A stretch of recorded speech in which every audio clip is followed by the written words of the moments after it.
Well, good morning. This is still a West Hartford scene. So while we are in Hartford currently, this is a West Hartford police situation. Now, this is what's left of this. The road is back open in one direction.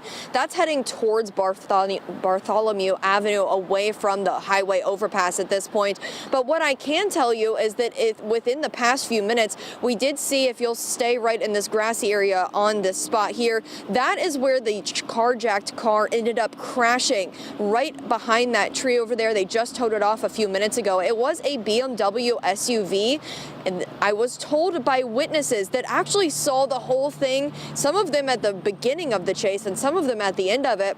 They say that that is where that person landed. The person, at least two of them, hopped out of that BMW and ran up the hill. Now, what we do know from West Hartford Police so far is that one of those suspects has been caught at this time. They are still looking for the other one. I have now texted other officers trying to see if I can get more information on that search, hopefully get an update. But if you'll pan over to the left now, this is what is left of that crash, one of the things left of that crash.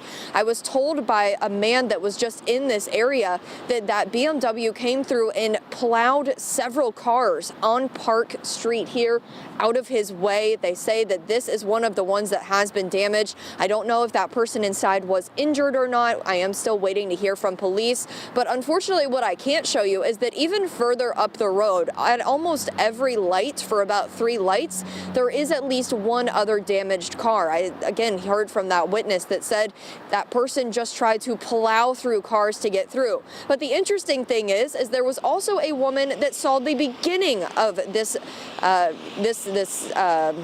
situation that we have here. Now, she said that they were in the Dunkin' Donuts drive-through line at New Park Avenue. They say that's where they saw the original officer sitting beside them, and then that officer pulled out behind the BMW whenever it was passing by. They tried to get through an intersection, and that is when she says they watched the car almost hit a school bus that was coming through that intersection. She said the cops did very well waiting for everyone to get through so that they could go through safely. Then they continued that chase. They only got about 1.5 miles from that Dunkin' Donuts before they ended up here.